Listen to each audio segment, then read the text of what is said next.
Hey everybody, Jabman025 here. Today I'm taking a look at the no-grade 1/100th Seravee Gundam from the series Mobile Suit Gundam 00. This is from the second season of Gundam 00, and this was a requested review. I'm happy to take a request from my older kits, so let's have a look and see what we got. Now, first thing you notice, this is a big, heavy kit. This is a tank kit, if you will. Big, thick, lots of weapons, lots of guns, and at first glance you wouldn't think it all that posable. You think it a bit of a brick kit. Well, that's not quite the case. Lots of posement out of the elbows, decent move out of the shoulders. The hips are surprisingly good with those big old giant legs. Ankles are well done, very well done, and the balance on this kit is excellent. You can see the old Michael Jackson smooth criminal lean does it fine. Now, I thought this would have lots of balance issues, but no. Put it on one foot, on this big old kit, 1 foot. Guess what? We're balanced fine. That is very impressive for such a big kit.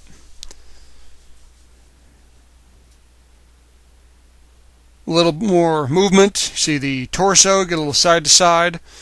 One thing you will notice on this kit are bad nubs. There are a ton of bad nubs. They're everywhere. There's no avoiding them, and they don't look good. It's a no-grade kit. So there's a lot of cleaning up to do, and even when you clean them up, there's some really bad ones in there. So keep that in mind. The head, you get a little bit of side to side, not much up and down. It is a fairly big head, and those big cannons on the shoulder do hamper things a bit. You do get some clear pieces on this kit. Clear green for the cannons, both on the shoulders and for the ones down here on the knees. And you get some nice clear green in there. There's some other clear green sections. On the head, there's a clear piece for the jewel. There is a sticker underneath there. I guess you could paint it clear red, but I like the sticker underneath. It looks neat. The stickers for the eyes come in either the standard green or a prism color. You can see on the backpack here, there's some more prism. It is kind of neat. That's why I wanted to use the prism. They do have that green section, or a sticker for that green section up top. There is some painting to do down here on the backpack. Little black sections there. And down here on the legs of the Seravee itself, those black sections on either side and the one right above the foot, that's all got to be painted. I kind of wish they had used some black parts for that, but hey, what's it going to do? It's a no-grade kit. Accessories, you get 4 hands, all with clear green pieces for the back of the hand, and 2 beam sabers. The beam saber blades are located here, underneath the hand, in like the wrist section. They slide right in, hook into place. Getting them back out requires a pair of tweezers, but what you going to do? 4 hands plug into the cannons, 2 on the top, 2 on the bottom, and all 4 hands can hold the beam sabers.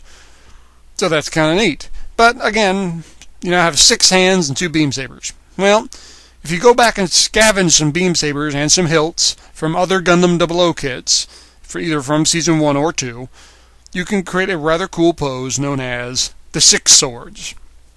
Every hand's holding a beam saber. 6 beam sabers, the 6 sword. This is pretty cool.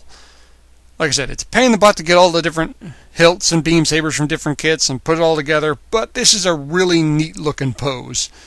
Kind of like a Gundam Pinwheel of Death.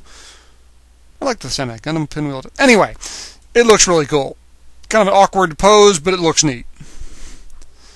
Another accessory, this gigantic beam cannon. Double barrel, one on the top, one on the bottom. Over-under beam cannon looks really cool. And as big as this thing is, there's no real problem holding it. You see, it doesn't take much to knock it down, but it will hold it upright. So you can get some really neat poses out of that cannon. So, easy to knock down, but considering it holds it up at all, I'm impressed. You can also separate the cannons into 2 individuals. You can lower that piece down there, and you have a clear green piece in the visor. Again, slide right into the bracket hands on this kit. And again, no real posing problems. You can lift them, move them any way you want. Looks really good. And again, what shocks me the most, no balance issues at all. Excellent balance on this kit. Okay, let's take it a step further. You can take these 2 cannons and hook them into the shoulder cannons. And yeah, he's still standing. In fact, this looks pretty cool. You have the guns all the way up. There is handles underneath that can pop up, and you can hook them right into the hand. I'll show you that in a second. There you go. So you can have them, on both shoulders, firing away. That looks pretty cool. Shake test. Yeah, the hand's going to let loose of the cannon before they actually fall off. So, you can see the hand is really there for show. It's really not holding it as much as it's just in place. But, again, looks really cool. You can also take the top beam saber on the over-under beam cannon, hook it into the shoulder, and it holds it up. And like I said, now, when you shake it, it's not dropping it. It's not going nowhere. Again, this is a little awkward to pose with, but looks good, and it reduces all that problem with a gun dropping it. The other neat accessory is the backpack itself. For those who don't know, the backpack is a whole other Gundam. You get the Seraphim Gundam. Unfold him, lift up that chest piece here, his chest is another Gundam face, which is kind of neat. The head really doesn't go anywhere. You just put that aside, throw it in a plastic bag whenever you want them out, plug it right on top. And Seraphim will hold the cannon or the beam sabers just as well. Balance on this guy, and yeah, well, not as good. He can stand. You can get lots of neat poses at him, but it's a little more awkward with him, mainly because he's very thin legs, very tiny feet. Nowhere near as good as balance as his big brother over there, or his big sister. Anyway, but he can hold those beam sabers with no problem. Have him standing next to the Seraphim. That's a really neat pose. You essentially get two Gundams out of this kit. Seravee is great. Seraphim is pretty good, but considering he's a throw-in, I can't complain. This is a really neat kit, and you get some really neat poses out of both of them. Final thoughts on this kit. I'm giving this kit a huge thumbs up. This is probably the best no grade I've ever built. In fact, I'll say it. This is the kit that killed the 1/100th no grade line. A lot of people say, oh, the 00 Risers finished that thing off. 00 Riser was really good no grade. This is better. This is so close to a master grade. They only need to push it a little bit farther, and guess what? This is essentially a master grade kit. It's not, but it wouldn't take much to push it over the edge. So basically when they built this, this is so close to a master grade. When we do the age kits and we do the unicorn kits, let's just make them master grades. And that's what they've done. Well, gang, thanks for watching. I hope you enjoyed this review. I hope you found it informative. If you have any questions, please ask them. I will answer them as best as I can. Please stay tuned for more. I always got more reviews coming. And I will see you guys next time.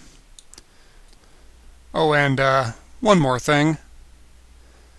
Today we have our final battle. You're looking for Sephiroth, not Seravee, you dipswitch. Oh, yeah. Plus he's thinner, so, Well, screw you.